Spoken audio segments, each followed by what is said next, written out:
She stood up before the song ended. That was the first thing that felt wrong.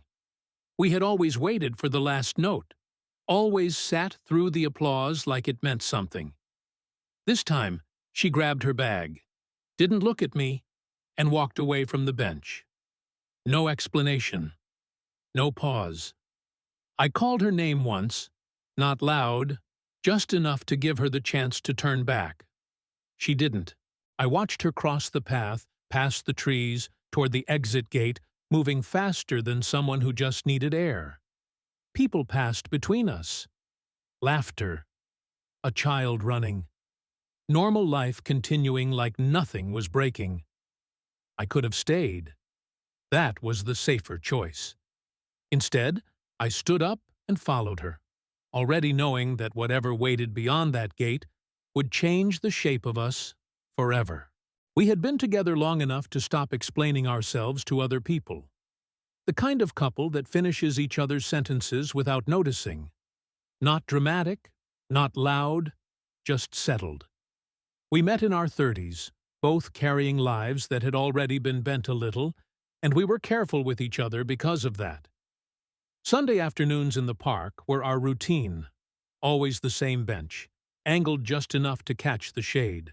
A small local band played there most weeks. Nothing remarkable.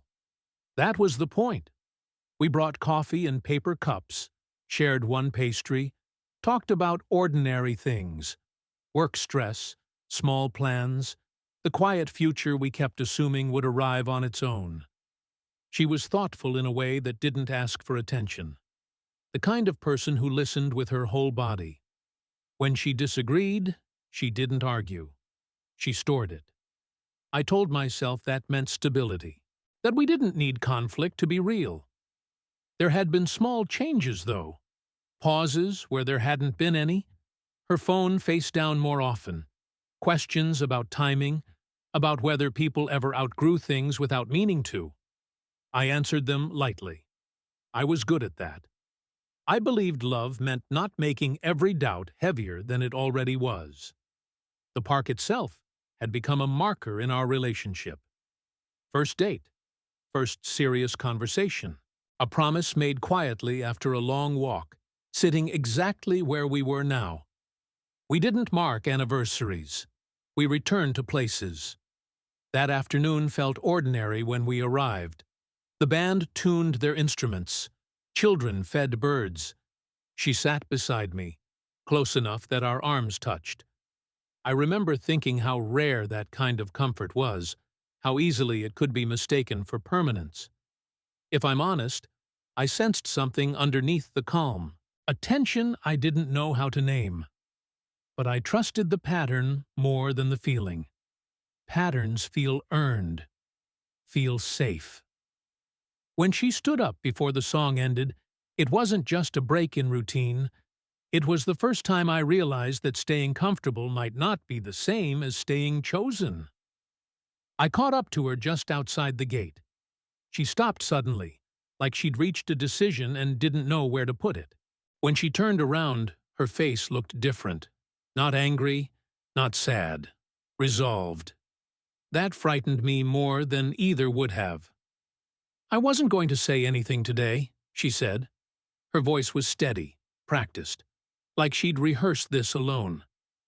"But I can't sit there pretending anymore." I asked her what she meant, even though part of me already knew. She shook her head, almost gently, as if correcting a child. "There's someone else," she said. Then, quickly, before I could react, "It didn't start the way you think." That sentence landed harder than the confession, because it carried a defense, a story she'd already told herself. She explained in fragments, a man she'd met through work months earlier, conversations that stayed harmless for too long, walks that replaced lunches, a feeling she hadn't planned for, but didn't stop once she noticed it. She kept saying I didn't mean to, as if intention was the part that mattered most. I stood there, listening, nodding when it seemed expected. The world around us kept moving. Joggers, dogs, the faint music drifting from the park behind us. It felt obscene that something this ordinary could hold something this final. "I didn't leave because of him," she said. "I left because I didn't want to lie to you anymore." That was the moment I could have walked away, said enough, preserved whatever dignity I still had. Instead, I asked the wrong question. "Is it over?" I said. She hesitated. "Just long enough." "No," she said, "but I haven't decided what it means yet." That hesitation did something to me. It cracked open a space I didn't know existed. I realized this wasn't a confession asking for forgiveness or an ending asking for closure. It was an invitation to compete, to prove, to wait while she figured herself out. I told her I needed time. She nodded, relieved, like she'd been afraid I'd force a decision she wasn't ready to make. She walked away again, this time slower, and I stood there, realizing that following her out of the park hadn't been the brave choice. It had been the first step into a situation where loving her might mean erasing myself.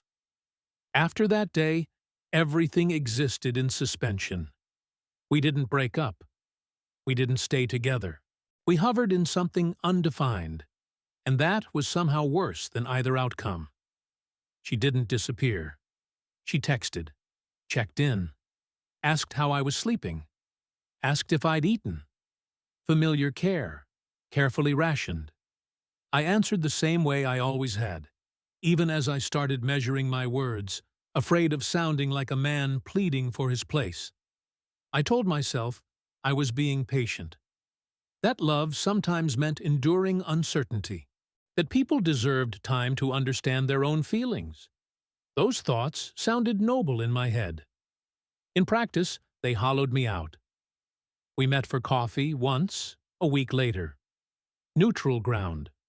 She talked about work, about stress, about how confusing everything felt. She didn't mention him. I didn't ask. That silence sat between us, louder than the band in the park ever had.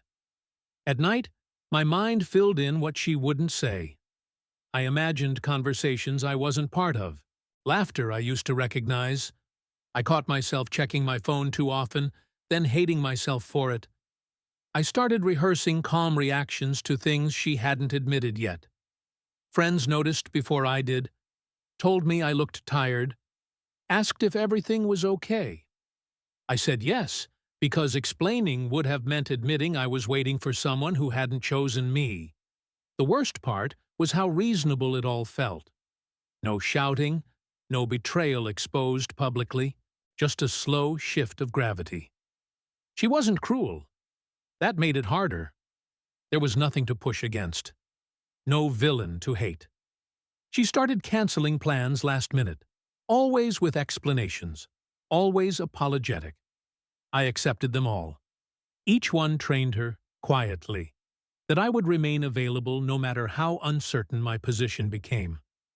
One evening, she said something that stayed with me. "I don't want to lose what we have," she said. "I just don't know if it's enough anymore." Enough. The word echoed for days, as if love were a quantity that could be measured after the fact. I began to see the truth I'd been avoiding. I wasn't waiting for her to choose. I was waiting for her to tell me who I needed to become to keep her. And every day I waited, I moved further away from the man who had once sat beside her on that bench, believing comfort meant commitment. The choice she hadn't made yet was already being made, slowly, silently, by me. It ended on a Tuesday, in my apartment, with the windows open and traffic noise filling the spaces neither of us wanted to touch. She was sitting on the edge of the couch, coat still on. That told me everything. People don't keep their coats on when they plan to stay.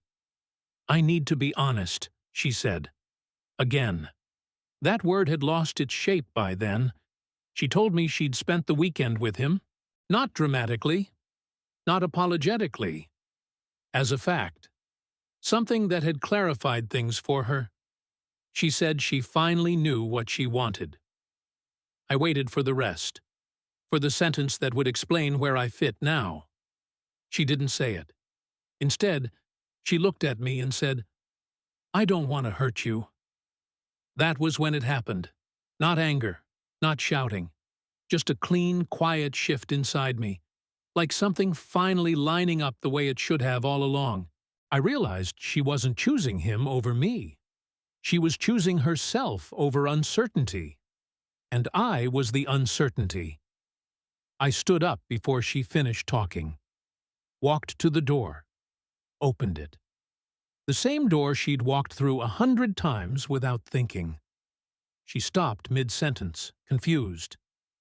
"You don't have to decide anything right now," she said. "We can talk." "No," I said. My voice surprised both of us. Steady. "You already did." She searched my face, maybe for anger, maybe for negotiation. There was none, just something final. I held the door open and waited. After a moment, she stood, walked past me, and stepped into the hallway. She paused, like she expected me to call her back. I didn't. When the door closed, the sound was soft, almost polite, but it shut a life that had been slowly dissolving for months. And for the first time since she stood up from that bench in the park, I didn't follow. The apartment felt larger after she left. Not emptier, just honest. I noticed things I hadn't allowed myself to notice before. The way the air moved without her, the absence of tension I'd mistaken for longing. Silence, when it's earned, has weight. But it also has clarity. I didn't call her. Not the next day. Not the day after that. Each hour without contact felt unnatural at first, like breaking a habit that had shaped my posture. Then it softened. Space stopped feeling like punishment and started feeling like room. I returned to the park alone weeks later. Same bench, different season. The band wasn't there, just wind through the trees and people passing without meaning. I sat where she'd been sitting that last day and tried to remember what I'd felt before uncertainty took over. It wasn't passion. It was presence. And I realized how much of that I'd surrendered while waiting to be chosen again. I don't tell the story as a betrayal. Nothing explosive happened. No one was ruined. But something important ended the moment I followed her out of the park instead of staying seated. The choice wasn't hers. It was mine, and I just took longer to see it. I still believe in love that feels calm. I just no longer confuse calm with silence or comfort with permanence. Some endings don't arrive loudly. They ask quietly whether you're willing to keep walking behind someone who's already moving away. This time, I stopped. And the life that followed didn't begin with a dramatic turnaround. It began the moment I stayed where I was.